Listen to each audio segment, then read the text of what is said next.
So matatanda namang nagkaroon ng hamstring injury si Scottie Thompson. Kung di nyo matatanong, finals pa, last conference pala, ito'y iniinda na pero inilalaro niya pa nga.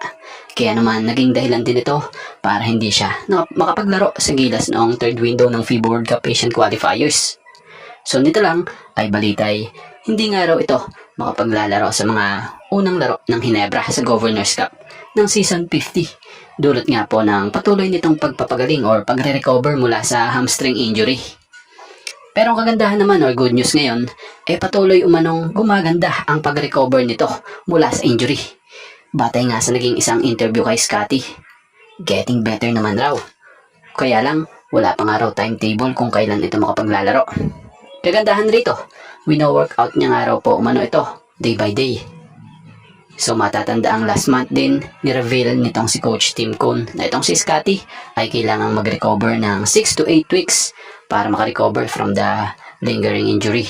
Kaya naman, hindi nga asama sa naganap na June window ng FIBA World Cup Asian Qualifiers.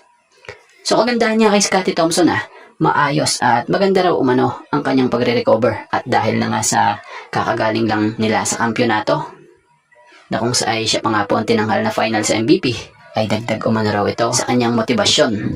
Kaya lang, ibang conference nga raw ito, so focus nga raw uli sila, especially siya, this conference, kung saan sila dadalhin ng tadhana. So nito lang kapansin-pansin din na unti-unti nang nagsushooting din itong si Scottie Thompson. Credit din po dito sa nag-upload ng video na to kay Man Hinebra Boys. So kung makikita nyo kagandahan sa ginawa ni Scottie Thompson habang nagre-recover, pinapractice at pinag-i-improve pa niya rin yung kanyang shooting. So alam naman natin kung gaano kalaki ang naitutulong ni Scottie Thompson sa Barangay Hinebra San Miguel. Kilala nga ito bilang heart and soul at mangunahing playmaker ng Barangay Hinebra. Ang kanyang presensya sa team ay nakapagbibigay boost din. Kagaya na lamang ng pagiging all-around nito. Kilala siya sa kakayahang magtala sa team ng triple-double. Nagbibigay siya ng puntos, pumipitas ng mga crucial rebounds, at gumagawa ng mga assist para sa kanyang mga kasamahan. Isa pa, matinding depensa at hustle. Siya ang taga-depensa sa mga pinakamahuhusay na scorer ng kalaban at kilala sa kanyang hustle plays o pagkuha ng mga offensive rebounds na nagbibigay ng dagdag na pagkakataon para makashoot ang Hinebra. Isa pa, yung kakayahan niyang mamuno at pagiging clutch factor. Dahil sa kanyang karanasan at taglay na never say die spirit, siya ay maaasahan sa mga dikdikang laro o crunch time. Siya ay naging final sa MVP noong nakaraang Season 50 Commissioner's Cup dahil sa kanyang liderato at clutch plays. So sa kasalukuyan, habang siya ay nagpapagaling mula sa tinamong hamstring injury sa nakaraang finals, ang kanyang tulong ay magsisilbing inspirasyon mula sa bench. Kapag siya nga tuluyang nakabalik na sa court sa PBA Governors Cup, siguradong babalik ang kanyang matinding kontrol sa opensa at depensa para sa Barangay Hinebra. So ngayon pa lamang, kapanapanabik na para sa mga Hinebra fans ang magiging debut game sa PBA Governors Cup Season 50 ng Barangay Hinebra San Miguel. Especially inaabangan din itong kanilang bagong import na si Riley Grigsby kung ano nga ba ang magiging resulta ng kanyang PBA debut. So maraming ang fans agad ang nag-e-expect na malaki ang may tutulong nito para sa Barangay Hinebra San Miguel, lalo't nakita na sa ilang video highlights nito kung paano siya maglaro, kung paano dumepensa, pumasa ng bola, at gumawa ng sariling tira na may kumpiyansa. Isa sa inaabangan kay Riley Grigsby ang pagiging scorer nito sa labas dahil sa ensayo. Panay outside shooting nga ang kanyang pinagpopokusan sa ensayo din sa practice. Yung tila signature na nga ng kanyang laro So hindi na nga tayo magtataka dahil yun naman talaga yung tila signature na ng kanyang laro. Dahil sa dami nga niyang highlights, panay tres nga po ang madalas niyang ginagawa. So batay sa nakalap nating report, di umano'y gagamitin si Riley Grigsby bilang versatile wing. So tila iikot ang kanyang papel sa pang-ilalim at panglabas na opensa. Dahil na nga sa kanyang 6'6" na pangangatawan, aasahan si Riley Grigsby ng Hinebra na umatake sa loob o bumira maalinman sa 3 or 4 na area. So balitay gagamitin ito nila Coach Tim sa forward position para magbigay energy, depensa at opensa habang wala ang injured na local players nila. So tila, mayroong tinatayang 4 na linggo si Grigsby upang patunayan ang kanyang sarili at makibagay sa triangle offense ng koponan. So siguro kung magandang ipakita ni Riley Grigsby dito sa mga magiging laro niya sa Barangay Ginebra, baka yung pansamantala niya, magaya din kay Brownlee, diba? So tingnan natin.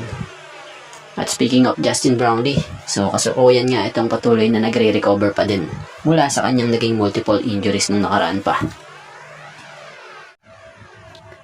So ito ang kagandahan sa nakuhang bagong import ng Barangay Ginebra San Miguel, kung saan malaki nga agad ang tiwalang binigay nitong si Coach Tim Cone kay Riley Grigsby.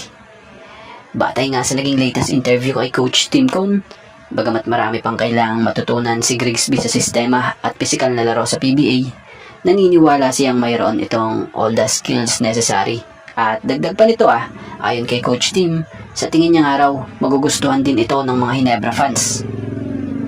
Ilan nga sa daladala nitong armas para matulungan ng Ginebra ay gaya ng pagiging mahusay na outside shooter. Siya ay isang natural na shooter mula sa labas. Bilang isang swingman, may kakayahan siyang umiscore sa pamamagitan ng pag-shoot ng mga 3-pointer at pag-atake sa basket. Isa pa, pagiging versatile sa ofensa. Kaya niyang maglaro din sa iba't ibang posisyon tulad ni Brownlee. Ito naman, pwede ito mapa small forward o shooting guard. Sa kanyang stint sa kolehiyo at maging sa NBA G League, napatunayan niya nga ang kakayahan maging parehong scorer at playmaker. Isa pa, may matibay siyang depensa at hustle. Kilala din siya sa kanyang dedikasyon sa depensa, pagkuha ng offensive rebounds at paggawa ng mga hustle plays tulad ng pagkuha ng charge o pagbabantay ng maayos sa mga kalaban. At higit sa lahat, meron siyang mataas na IQ sa basketball. Dahil nga sa kanyang karanasan sa iba't ibang liga gaya ng NBA G League at European Leagues, sanay siya sa mabilis na pagbabasa ng depensa sa kalaban at paggawa ng tamang desisyon sa loob ng court. So ano masasabi nyo sa bagong Ginebra import na ito? Para sa akin talagang magugustuhan to nitong si Coach Tim. Lalo't andun siya sa malapit sa playing style gaya ni Brownlee. So kayo, naulit ko, anong opinion nyo sa bagong Ginebra import na ito na si Riley Grigsby?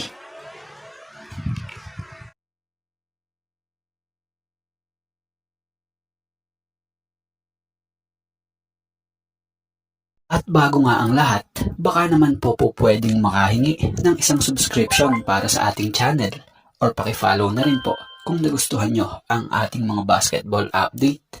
At kung ito na may makakabigat para sa inyo, kahit isang like and share na lamang po. Maraming salamat po.